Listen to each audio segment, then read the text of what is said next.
Boa noite, pessoal. Tudo bem? Sejam muito bem-vindos a esta terça-feira. Mais um dia de muito estudo, mais um dia para a gente tratar de assuntos importantes sobre planejamento patrimonial da família.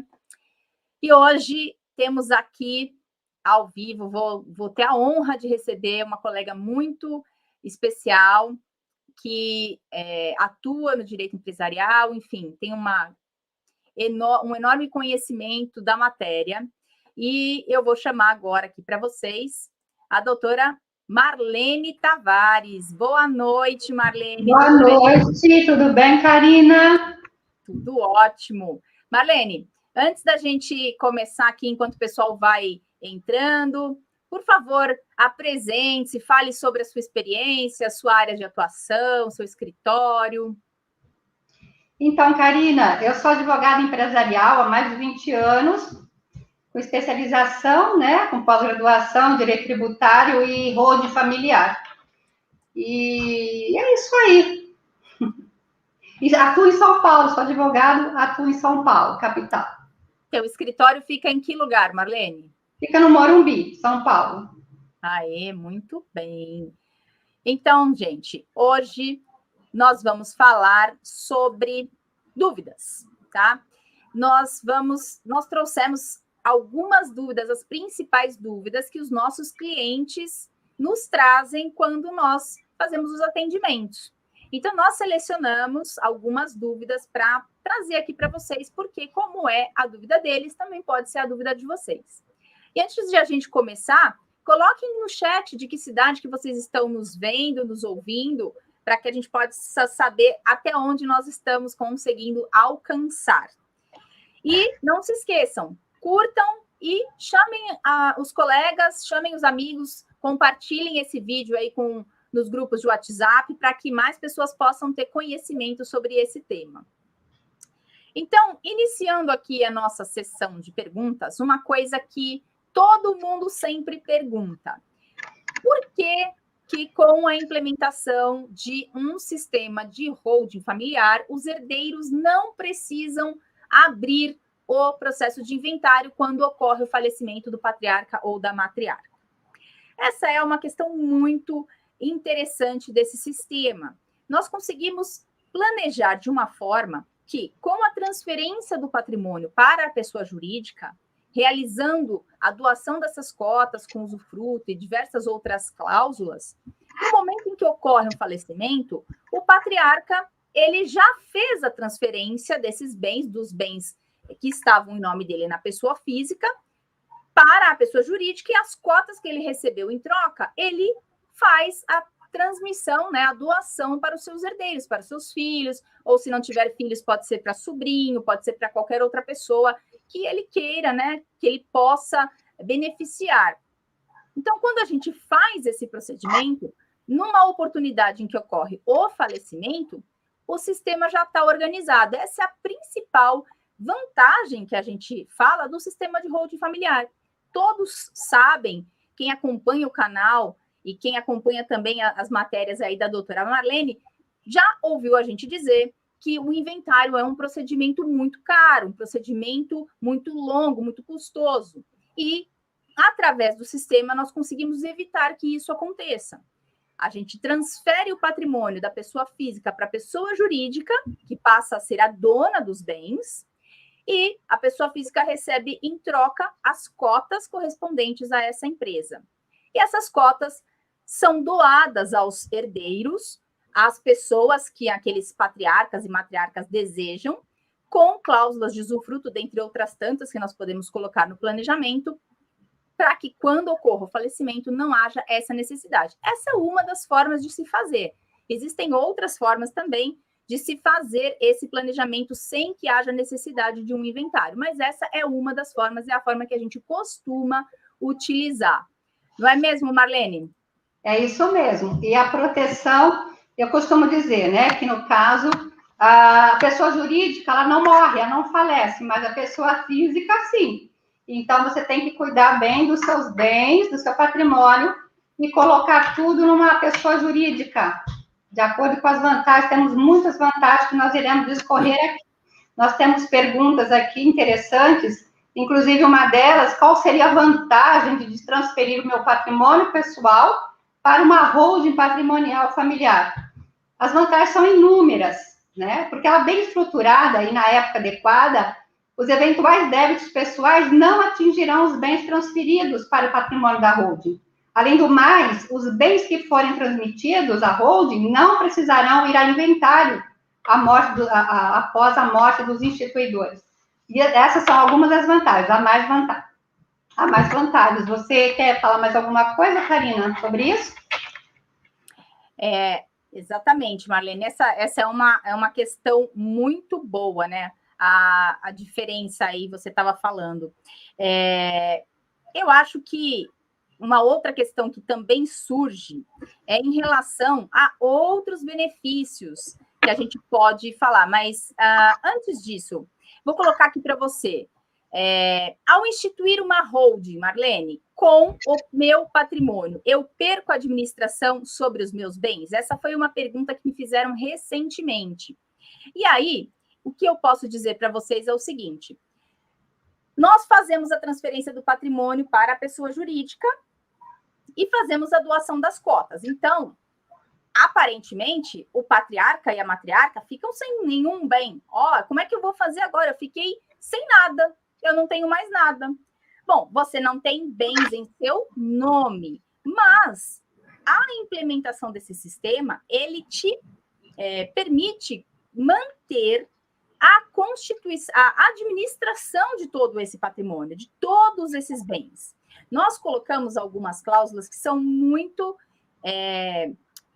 fortes, muito importantes, que são a cláusula de administração permanente, ou seja, você, embora não tenha nenhuma cota dessa empresa, você vai ser o administrador. Então, você vai poder tomar todas as decisões que você bem entender, como se aquele patrimônio ainda estivesse em seu nome. Você vai poder emprestar o imóvel, você vai poder alugar, você vai poder vender, você vai poder oferecer um imóvel em garantia de um financiamento, por exemplo, caso você queira adquirir um outro bem, ou caso você queira prestar a fiança para alguém, algum parente. Existe essa possibilidade, porque nada vai mudar em termos práticos. O que vai mudar é a titularidade do patrimônio, mas você vai continuar administrando os seus bens. E isso é muito diferente de quando a gente faz uma doação. Porque, por exemplo, se eu tenho um imóvel e faço a doação desse imóvel para um filho meu, eu só tenho um filho, vou fazer a doação desse imóvel para esse filho. A partir do momento em que eu dou, eu não posso me arrepender dessa situação, eu não posso me arrepender. Então, eu não perco a administração daquele patrimônio. Ele está agora no comando do meu filho. Eu posso manter para mim o usufruto, mas eu não posso manter a administração. Eu não posso mandar naquilo. Se o meu filho, por exemplo, não quiser emprestar aquele imóvel para alguém, ou não quiser prestar uma fiança, eu não vou conseguir fazer isso. Nesse sistema de holding familiar, como nós mantemos a administração, nós conseguimos essa situação. Outra cláusula que também é muito importante, que nós colocamos no sistema de holding familiar, é a cláusula de mandato. Então, para determinadas situações, por exemplo, para um empréstimo junto ao banco, o banco vai exigir uma procuração, ele vai exigir um mandato. E aí, a gente colocando no contrato essa cláusula de mandato, a gente não vai nem precisar de nenhum tipo de autorização do sócio, que no caso vão ser os herdeiros.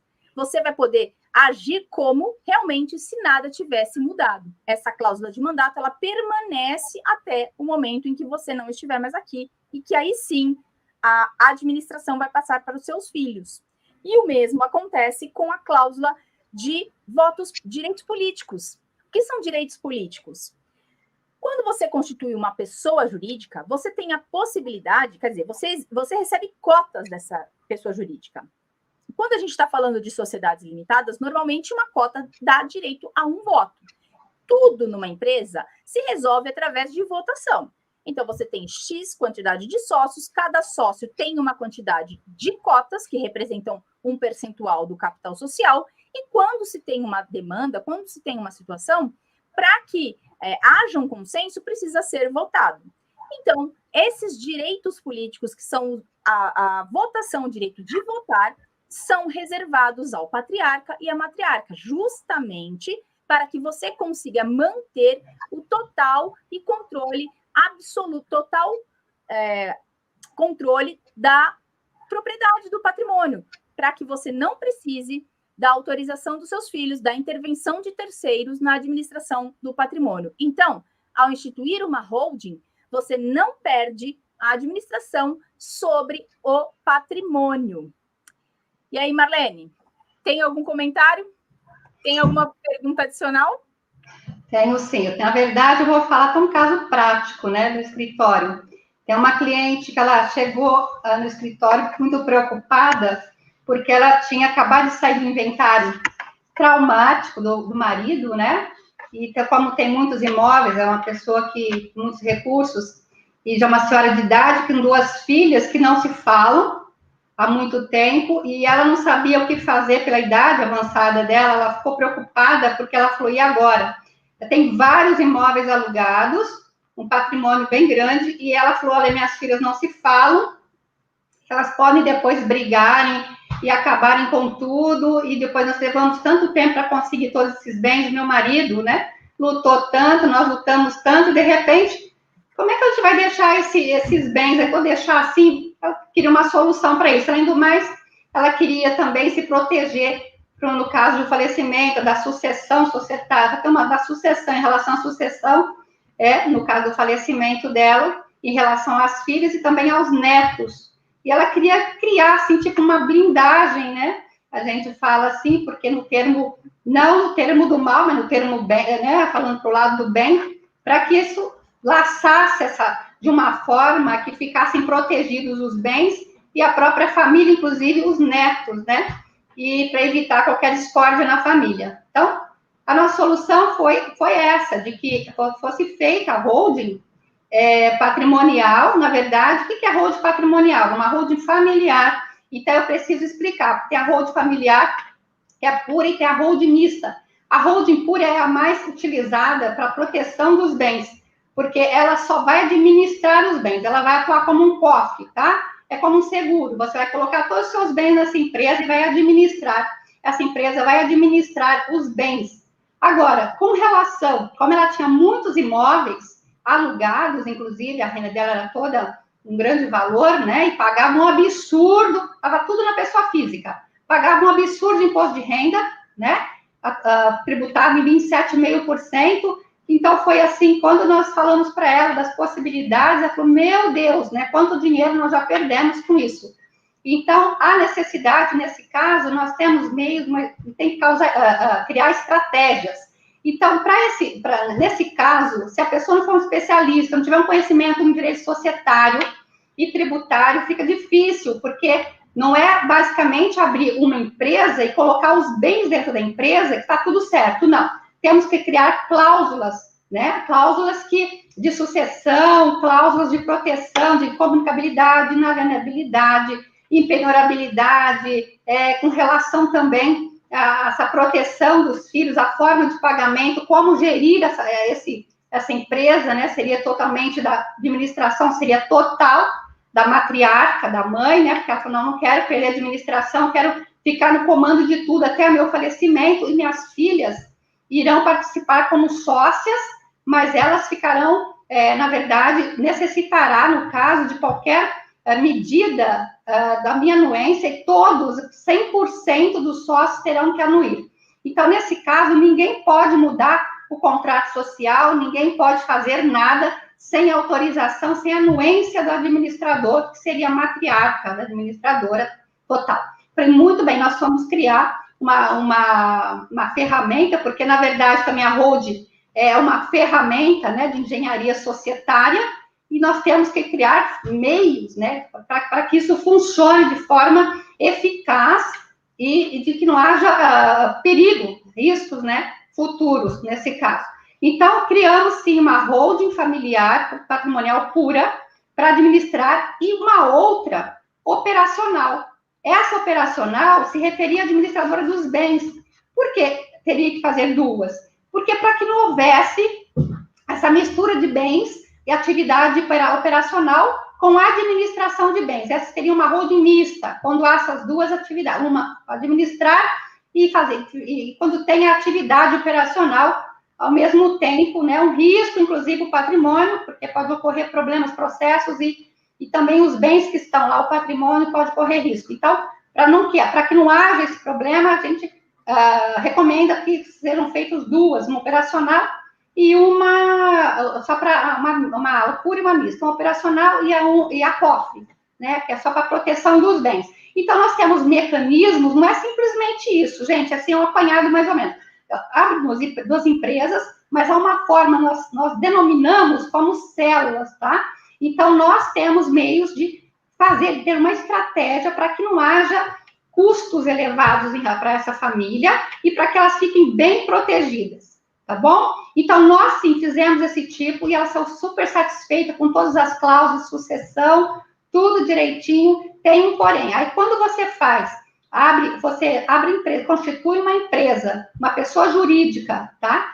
Que será, na verdade, o objeto social dela será a holding, porque a holding não é uma empresa, não é um tipo societário, ela é um objeto social, né, criado, na verdade, de acordo com a atividade que ela explora. Aí, no caso, seria a administração de bens e participação na empresa e cuidar dos bens, né, o seguro dos bens. Então, o que nós fizemos? Nós colocamos, a partir do momento que você constitui essa holding, você integraliza todos os bens, todos os imóveis, bens, direitos, móveis, bens. Por exemplo, não precisa exatamente ter o título, né, aquisitivo, para que haja essa inserção no contrato social. A posse já é uma delas, você pode. Então, há vários direitos que você pode integrar na holding. Então, você coloca tudo. Nesse caso, ela tinha muitos imóveis, foram colocados todos os imóveis, descritos um a um, pormenorizadamente, de acordo com como está no registro de imóveis, para não haver problema nenhum, e declinando em cada um, respeitando a legítima, né, dos herdeiros, declinando o percentual devido a cada herdeiro, de forma bem clara, né, para que não haja problemas. E, nesse caso, depois de tudo isso, a gente depois faz a doação, no caso, né, das cotas com usufruto vitalício, com todas essas cláusulas de incomunicabilidade. O que seria isso, incomunicabilidade? Para o caso de haver, assim, alguma separação, ou algum casamento, ou nesse caso, a pessoa, o cônjuge dessa pessoa, não pode fazer parte de um falecimento, ele não fará parte da sociedade. Então, é tipo assim, uma blindagem, outras pessoas, terceiros, não integrarão a holding, né? Porque isso vai ficar estabelecido, não há possibilidade de terceiros integrarem a holding. Então, há essa cláusula de incomunicabilidade que protege totalmente. Depois tem inalienabilidade, impede que os sócios vendam ou alienem as suas cotas e causa um problema na empresa, né? Porque a empresa, ela fica defasada se houver esse problema ali dentro e podendo vir a falir, inclusive. Então, isso também protege essa parte também. E tem da impenhorabilidade, ou seja, eles não podem dar em garantia nenhuma das cotas da empresa no caso de empréstimos ou esse tipo de coisas, porque isso também, como ela tem a cláusula de impenhorabilidade, também eles ficam impedidos que façam esse tipo de coisa e evita também futuramente, né? Caso haja lá na frente qualquer problema, nesse caso foi bem construído, não haveria problema nenhum, mas na possibilidade de ser uma holding mista, que pode acontecer mais tarde, processo de responsabilidade civil, alienação fiduciária, esse tipo de coisas, que você mais tarde poderia incidir nisso daí numa penhora e poderia penhorar essas cotas, se não estivessem gravadas com cláusula de impenhorabilidade. Então, todos esses cuidados foram tomados por nós em relação a esta senhora. E ela saiu muito satisfeita, ficou muito, já há uns anos, isso ocorreu já há uns 5 anos, nunca tivemos problemas com isso. Então, o que eu digo sempre, recomendo, que você tem que ser, a pessoa para fazer isso tem que ser especialista, tem que ter conhecimento de direito societário, direito tributário e contábil, inclusive, tem que ter um certo conhecimento contábil, ou ter, assim, uma afinidade grande com o seu contador, e que esse contador entenda muito bem o que está fazendo, para que haja essa parceria, né, que seja uma coisa muito, muito importante. No caso, a orientação dada por esse contador tem que ser muito compatível com o entendimento do advogado ao construir essa holding. Então, não pode haver divergências, tem que ter uma compatibilidade entre esses entendimentos. Então, tem que o advogado com o contador discutir juntos para que haja uma segurança total. Apesar de a gente falar, como advogado, a gente fala sempre, a proteção de 100% é complicada, não é possível. Por quê? Porque toda hora está mudando a lei, toda hora tem, né? Então, tudo isso a gente não pode, a gente fica jurisprudência, então a gente fica à mercê, inclusive, dos legisladores, né? E, inclusive, dos juízes, que cada cabeça, uma sentença, não dá para a gente saber exatamente o que vai ocorrer amanhã. Mas podemos dar até 70% a 80% de proteção em relação à holding patrimonial. E outra coisa, tem que deixar bem claro, é a ferramenta mais eficaz para um planejamento societário, planejamento patrimonial, tributário, financeiro e patrimonial da família. Então, não há dúvida, há diversos outros mecanismos, outras ferramentas, mas a mais importante, que eu costumo dizer, eficaz mesmo, é a holding familiar, ou a holding, ou qualquer tipo de holding, que denominamos, inclusive, holding imobiliária, holding médica, holding rural, enfim, tudo isso são denominações que, na verdade, não existem, né? Apenas para diferenciar uma coisa da outra, porque a holding é muito abrangente quando se fala em holding. Então, temos também vários tipos. Então, para que seja diferenciado, vamos fazer uma holding imobiliária, uma holding rural, médica, e assim sucessivamente. Então, na verdade, então não existe, tá, essas denominações por lei. A holding não tem uma legislação específica, ela é baseada na lei das sociedades anônimas, na lei 6.400, desculpa agora que eu dei um branco, 6.476, salvo engano. Salva aí, salva, Karina, está certo. Isso aí. Nessa lei, com base na lei das sociedades anônimas, que pode se constituir a holding, e o mais importante, podemos fazer com que ela seja, recomendamos que seja, não só a sociedade simples, tá, pelo o regime tributário, na verdade, né, é importante nisso, porque geralmente se faz pelo lucro presumido. Mas a possibilidade de se fazer pelo Simples Nacional, tá? Então, nós recomendamos, às vezes, que se faça o tipo societário, sociedade simples ou sociedade limitada. A simples tem mais uma vantagem, porque ela não pode ser decretada falência em relação à sociedade simples, não tem ainda mais essa proteção. E tem a sociedade limitada, que sai muito mais em conta, tem esses benefícios. É muito mais fácil de gerir, digamos assim, porque a sociedade anônima é um pouco mais complexa, né? A abertura é um pouco mais custosa. Então, é interessante. Então, nós costumamos recomendar. Então, esse caso prático foi só que eu deixei, assim, para esclarecer os pontos, né? Com mais detalhes. E eu acredito que a doutora Karina tem outras vantagens, de repente, se lembrar de outras vantagens. Fala aí, Karina.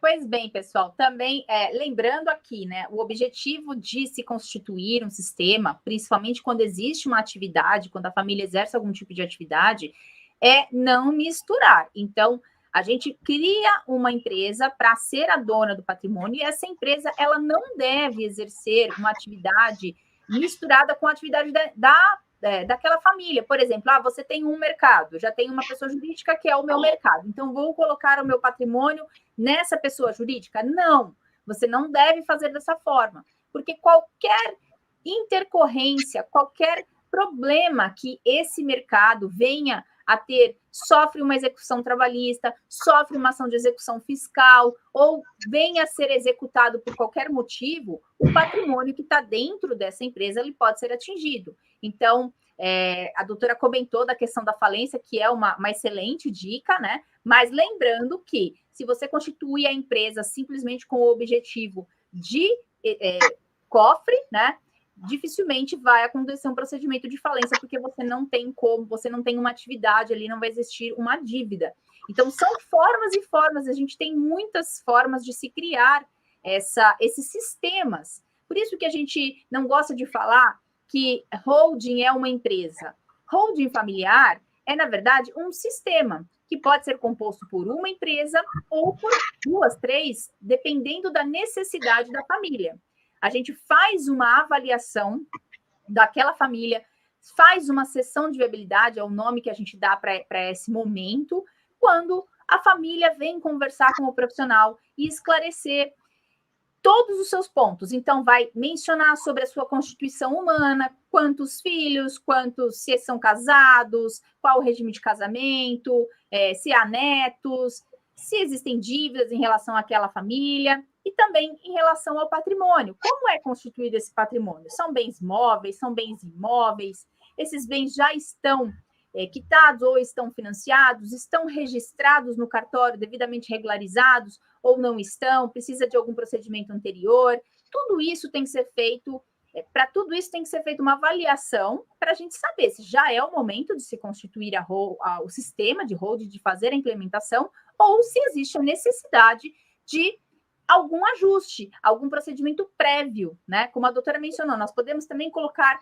bens que são apenas posse. E aí existe uma forma específica para se fazer isso, que não através da integralização. Mas tudo isso é feito um levantamento junto com a família e apresentado para a família o modelo ou os modelos que podem ser implementados. E uma coisa que, doutora, gostaria de complementar aqui, se me permite, nessa questão que você comentou sobre a diferença entre uma administradora de bens próprios e uma holding patrimonial, como nós costumamos implementar, né? Uma grande e importante diferença é em relação ao ITBI. Por quê? Porque quando a gente utiliza bens imóveis para integralizar numa pessoa jurídica, nós conseguimos uma imunidade, ou seja, não é feito o pagamento do ITBI, que é o Imposto sobre Transmissão de Bens Imóveis, na transferência do imóvel da pessoa física para a pessoa jurídica. Mas existe o que a gente chama de pulo do gato. Se você for exercer atividade imobiliária com essa empresa, ou seja, se você vai constituir uma empresa administradora de bens próprios, onde você vai fazer a locação desses bens, ou até mesmo compra e venda de outros imóveis, você não vai conseguir essa imunidade. Existem formas de conseguirmos manter essa locação e a imunidade do ITBI, mas isso você precisa conversar e entender a situação com o profissional que vai prestar o serviço para você. É muito importante saber que existe a possibilidade. Nem sempre é o que a família precisa. Às vezes, ela quer mesmo exercer aquela atividade de compra e venda, e aí você não consegue fazer, senão realmente fazendo o pagamento do ITBI. Mas se for uma questão de locação, dá para a gente conseguir manter a imunidade e fazer o sistema de holding mesmo assim para a família. Então, gostaria só de ter complementado isso, doutora, e trazer agora uma outra questão que também é muito importante. Muitas pessoas pensam, mas a holding, então, é coisa só para rico, a holding só vai me trazer benefícios financeiros, né? Quais outros benefícios que o sistema de holding familiar pode trazer? Um dos principais benefícios é justamente evitar brigas quando se faz uma partilha de bens. Bom, tá aí na mídia vários assuntos, inclusive saiu recentemente, se eu não me engano, ontem ou anteontem, um assunto sobre um dos filhos do Mussum. Olha quantos anos faz que o Mussum faleceu e esse inventário ainda está em discussão, os filhos ainda estão brigando, porque esse filho especificamente, ele ingressou com um pedido de investigação de paternidade, foi reconhecido, enfim, mas os irmãos não concordam, os irmãos, eles estão arredios, eles não querem dividir o patrimônio com esse irmão que foi havido em outras circunstâncias. Então, quando você implementa um sistema de holding familiar, você consegue evitar esse tipo de situação. Você consegue, através de acordo de sócios, através de divisão ali das cotas, você consegue evitar essas brigas, que são quase que corriqueiras, né, num inventário, mesmo que seja um inventário de uma família com pouco patrimônio. E eu já vi inventários onde só havia um bem, que nem era um valor muito elevado, com 2 irmãos, e os 2 irmãos não se entendiam, porque um achava que tinha que fazer o inventário e o outro achava que não precisava. Não, vou fazer inventário para quê? Não preciso fazer inventário. Mas um dos irmãos falava, não, a gente precisa fazer, porque senão não fica regularizado. Quando a gente quiser vender esse patrimônio, nós vamos ter problemas, vai haver uma desvalorização. Enfim, mesmo que haja um único imóvel, mesmo que haja um único bem e poucas pessoas, é quase que certo que vai ter briga. Uma hora vai ter briga, porque um não vai querer pagar os custos, porque o outro não acha justo pagar tudo sozinho. Enfim, com o sistema, a gente consegue evitar muitas brigas, evitar essa situação. Outra coisa que é muito importante, quando você tem, por exemplo, imóveis que estão alugados, né, e servem para complementar a renda dos pais. Quando um desses pais falece, o outro acaba tendo que dividir aquele valor daquele aluguel com os filhos. E às vezes aquele valor faz falta. Às vezes ele precisa de 100% daquele valor para se sustentar. E nós sabemos, relações familiares são relações complicadas. Nem toda família é um mar de rosas. Nós temos famílias que se dão super bem, nós temos famílias que as pessoas não podem se ver que brigam. Então, às vezes, numa situação dessas, onde a mãe ou o pai precisa daquele dinheiro, ou às vezes não é nem mãe e pai, mas é madrasta, padrasto, e aí o filho, não, eu quero a minha parte, eu exijo a minha parte, e eu não vou dividir, e você que vai procurar outra fonte de renda, enfim. Quando você constitui um sistema de holding familiar, você consegue prever essas situações e consegue manter a economia, o controle financeiro na mão do cônjuge sobrevivente. Por quê? Você coloca o usufruto de cotas, então isso te dá o direito de receber os frutos daquele patrimônio.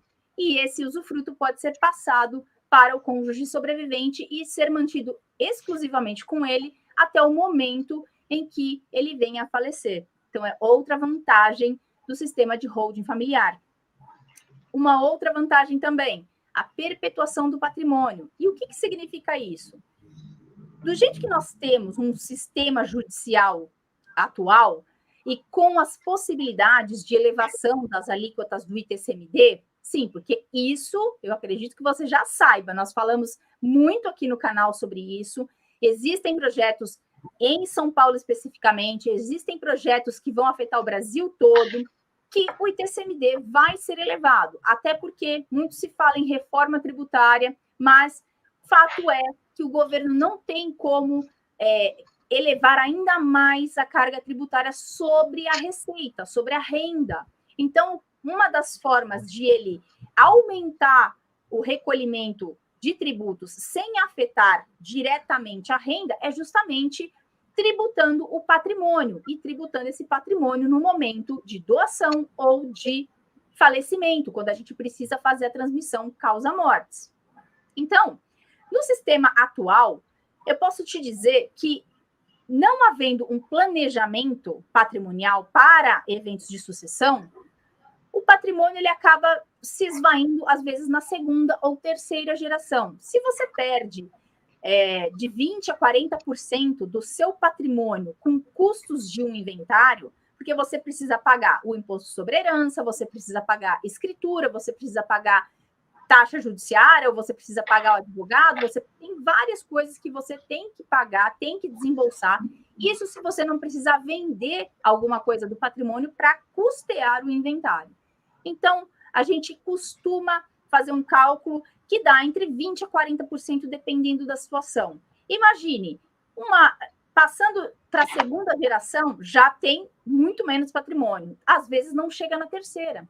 A partir do momento em que você coloca e constitui um sistema de holding familiar, você consegue manter essa perpetuação, porque não haverá esse custo com o inventário. Você já está tendo um gasto prévio que você consegue fazer de forma organizada, pagando com o seu próprio salário. Você consegue parcelar, você consegue fazer de uma forma que caiba no seu bolso e não vai precisar reduzir nada do patrimônio. E aí sim você consegue passar esse patrimônio de geração em geração, gerando uma perpetuação do patrimônio. Então, o sistema, ele não é só uma vantagem econômica, existem outras tantas vantagens. E assim, eu poderia ficar aqui horas falando com vocês sobre tantas outras vantagens que podemos ter no sistema de holding familiar. Mas aí também não dá, né, Marlene? A gente vai ficar aqui até sei lá eu que horas. Quer complementar alguma coisa? Tenho certeza que tem mais dúvidas aí que você selecionou os clientes. Vamos lá. Eu quero complementar o que eu estava dizendo em relação, porque tem mais uma dúvida, né, de um cliente em relação à diferença, que ele não sabe qual que é a diferença de uma empresa de administração de bens próprios para uma holding patrimonial, porque muitas pessoas não sabem por que eu não posso abrir uma empresa de administração de bens, eu teria que, para me proteger, teria que constituir uma holding.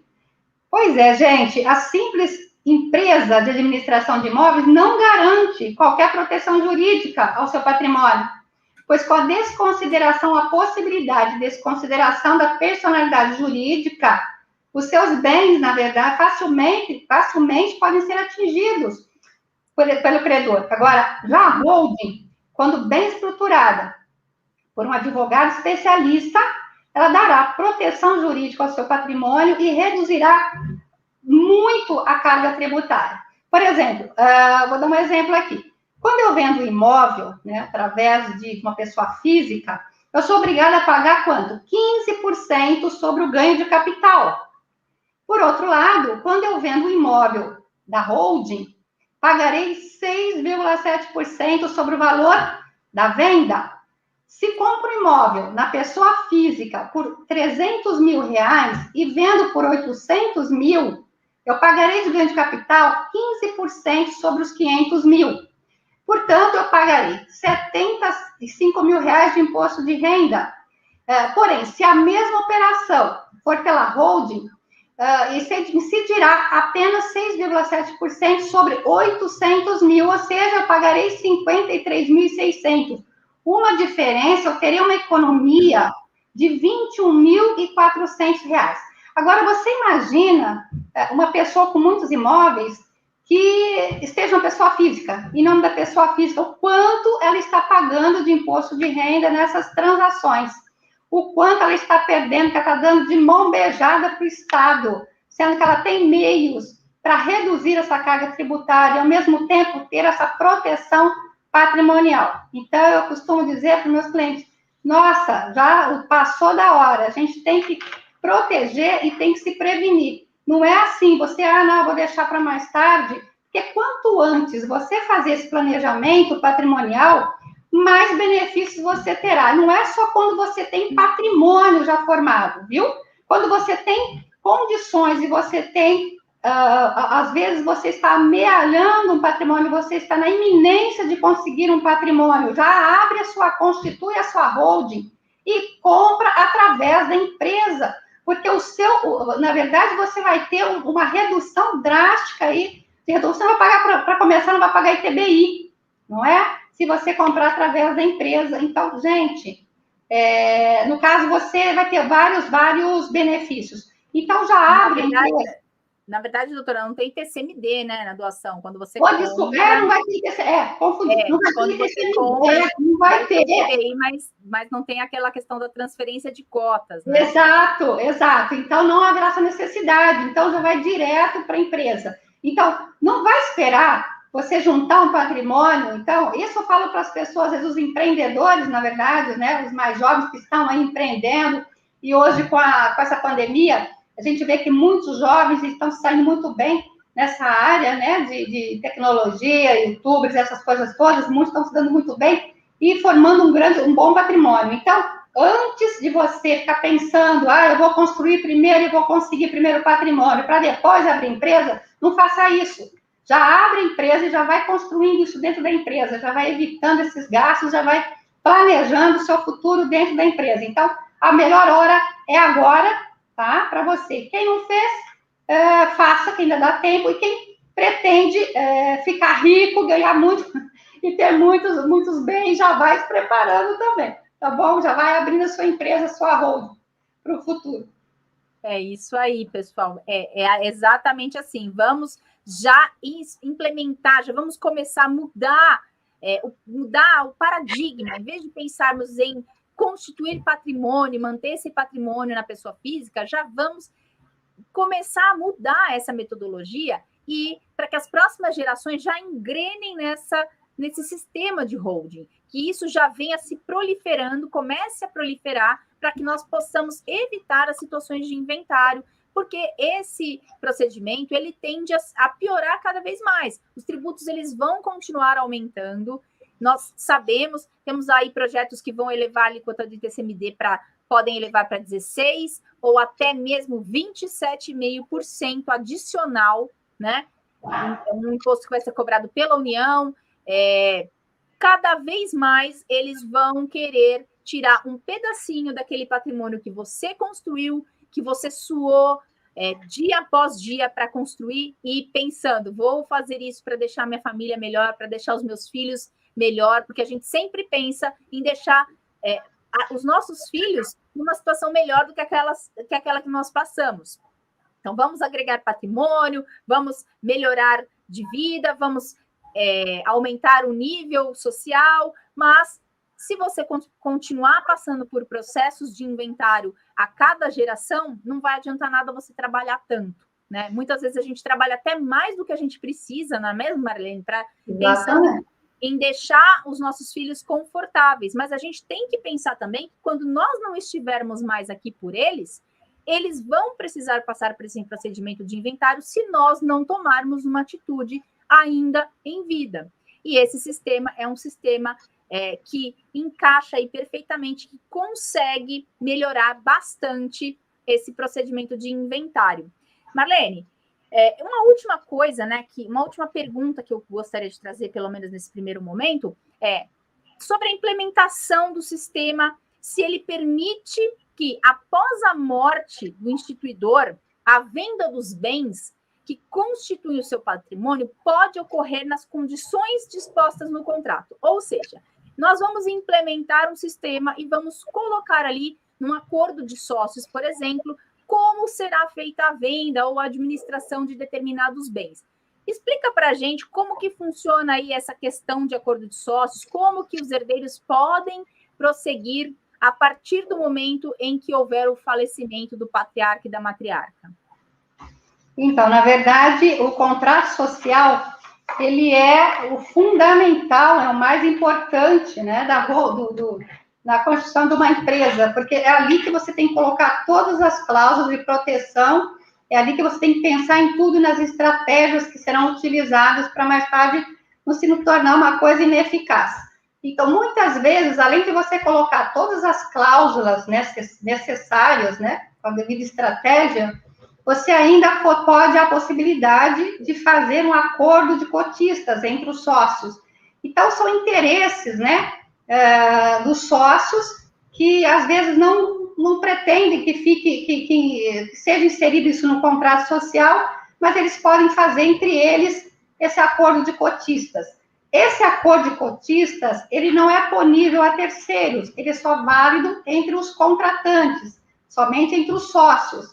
E ele, na verdade, ele tem força de lei, porque tem o pacta sunt servanda, né, que isso aí é um termo jurídico utilizado no direito, mas ele, no caso, eles não podem, ele tem força de lei, eles não podem modificar, a não ser que unilateralmente, inclusive é um título executivo, tá? Se o outro se recusar a cumprir o que está no acordo de cotistas.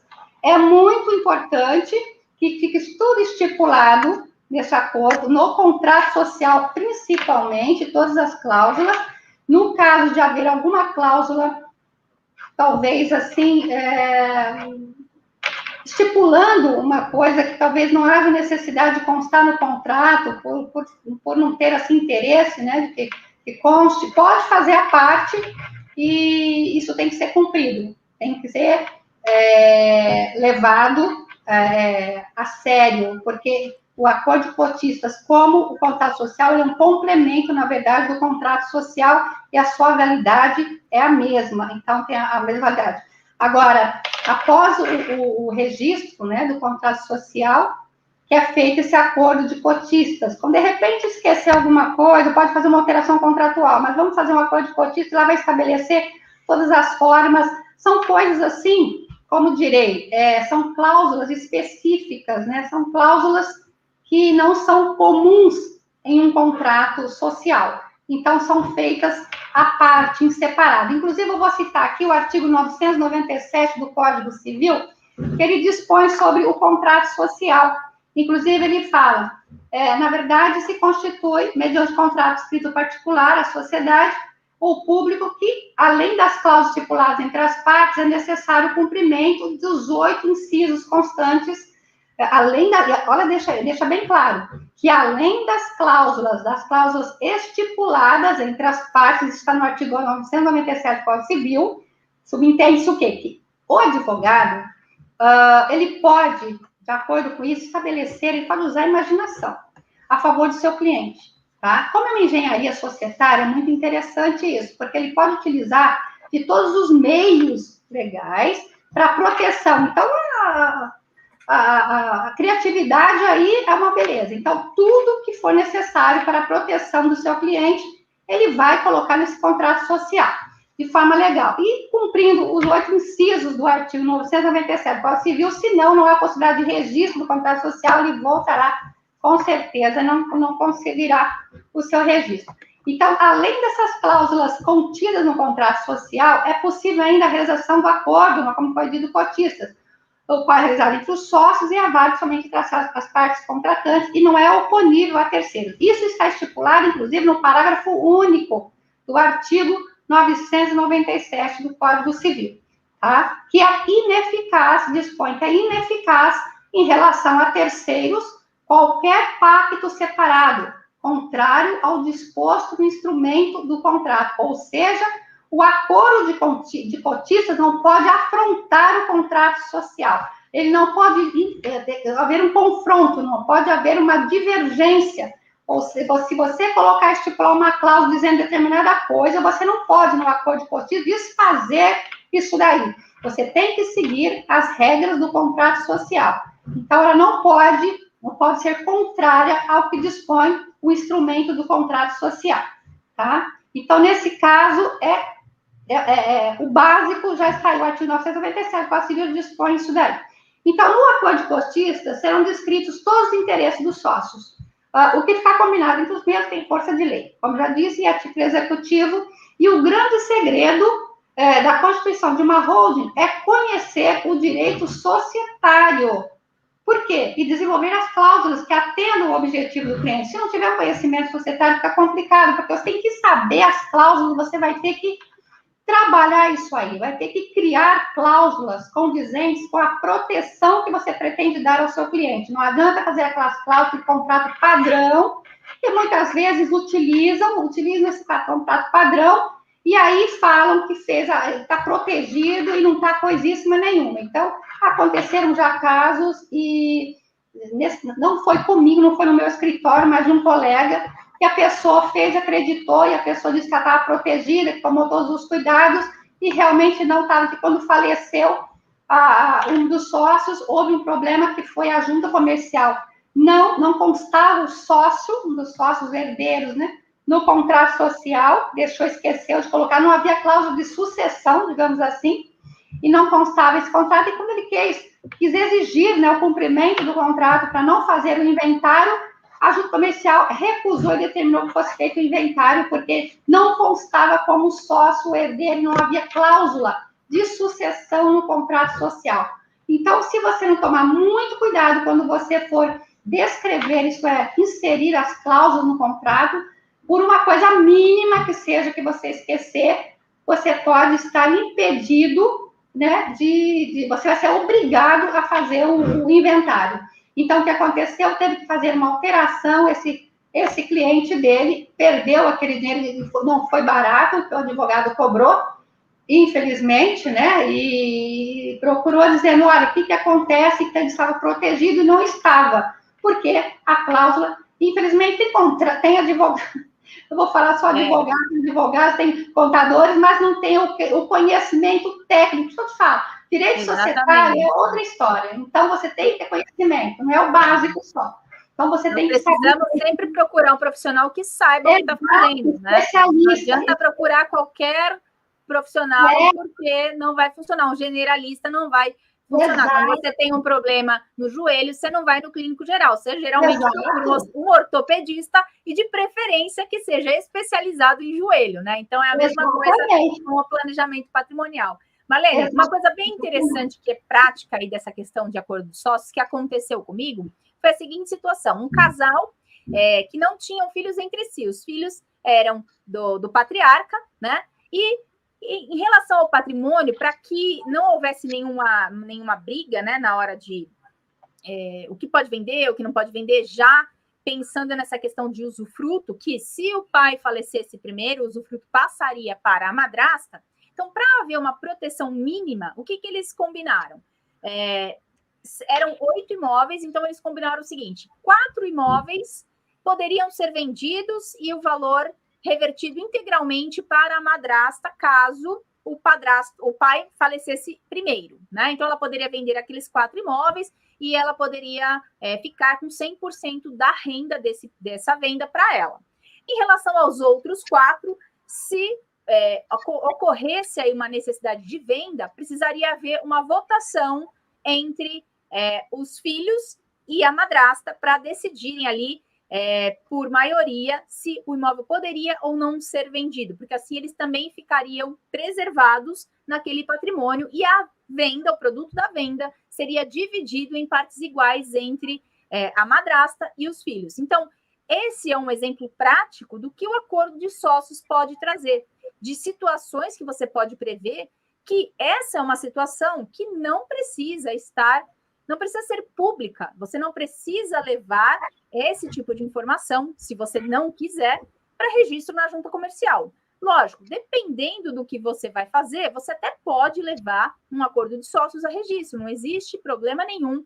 Se houver uma necessidade de se demonstrar aquela situação específica, você pode levar o acordo a registro na junta comercial, mas normalmente é um documento que fica ali só na sede da empresa e para regular esse tipo de relação entre os sócios e a sociedade. Então, só queria trazer esse exemplo prático, porque às vezes a gente fala em acordo de sócios, as pessoas ficam um pouco perdidas. Mas o que significa? O que eu posso colocar nesse documento? Para que ele serve? Eu preciso, não preciso? Enfim, essa é só uma das possibilidades. A gente tem muitas outras muitas outras coisas que nós podemos fixar no acordo de sócios, né, Marlene? Então, a gente já está chegando aqui perto de 1 hora, já estamos caminhando para o final da nossa live. Eu espero que vocês tenham gostado. Eu gostaria que a doutora Marlene fizesse aí as suas considerações finais para encerrarmos. Marlene? Então, na verdade, há uma pergunta aqui do Carlos Silvares. Dá uma olhadinha, não sei, não estou dando para... Se os imóveis estiverem no meu nome, pessoa física, e eu montar uma PJ operacional para receber os aluguéis, o objeto é a administração de bens de terceiro ou próprios, pois a PJ não é dona dos imóveis. Bom, você não tem como colocar nessa PJ a administração de bens próprios, porque esse bem realmente não é seu, tá? Então, você faz a alocação de bens de terceiro em nome próprio. Essa é o objeto, locação de bens de terceiro em nome próprio, ou seja, o rendimento daquilo vai para a PJ operacional, e aí o lucro é distribuído entre os sócios dessa PJ operacional, que normalmente acabam sendo os mesmos sócios da célula cofre, que é a dona do patrimônio. Ou, isso se você fizer, desculpe, a sucessão dentro dessa PJ também. Se você já tiver doado as cotas na célula cofre, essas cotas vão ser dos herdeiros e quem vai fazer a administração são os patriarcas. Na célula operacional, você pode manter os patriarcas como sócios recebendo os rendimentos e lucros, ou também pode elaborar essa sucessão de cotas da operacional para evitar que se passe por um processo de inventário ou formular alguma outra questão dentro do contrato social mesmo para a liquidação dessas cotas no caso de falecimento.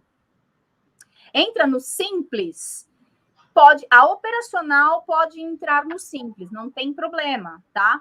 Agora, a holding com objeto de participação societária você não consegue colocar no simples, porque existe uma expressa proibição na Lei Complementar 123 de 2006. Ou seja, você não consegue colocar no Simples Nacional uma empresa que tem participação societária em outra empresa. Isso é expressamente proibido na lei do Simples Nacional. Quer fazer alguma consideração, Marlene? Então, na verdade, vamos lá. Finalizando aqui, o que eu gostaria de falar é o seguinte, que a holding familiar, nesse caso, é importante ressaltar que ela minimiza significativamente os custos com carga tributária, que normalmente incide sobre os processos de inventário e partilha de bens, e um dos impostos responsáveis pelo maior custo no processo de inventário é o ITCMD. Dessa forma, o ITCMD, que incidiria sobre os bens em uma eventual partilha de bens, não incidirá, já que os bens estão sob a titularidade de uma empresa cujos sócios também são herdeiros.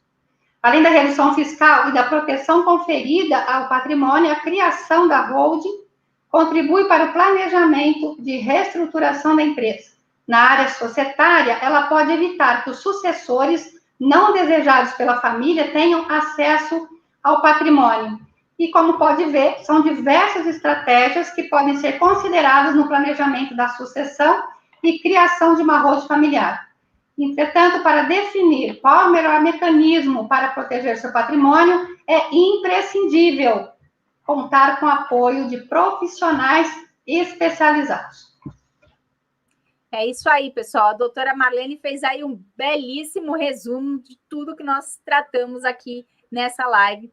Espero que vocês tenham realmente curtido, que vocês tenham gostado. Não se esqueçam de deixar o like, inscrevam-se no canal quem ainda não está inscrito e compartilhem esse vídeo, porque outros colegas, outros amigos de vocês também podem estar com essas dúvidas. Então, compartilhem para que essas informações possam chegar mais longe. Eu sempre gosto de dizer que informação é poder e a gente precisa divulgar e precisa passar adiante essa informação. Espero, então, que vocês tenham gostado. Para mim, foi um prazer ter aqui a doutora Marlene. E é isso aí, gente. Até a próxima live. Tchau, tchau. Tchau, Karina. Foi um prazer também. Boa noite a todos. Boa noite.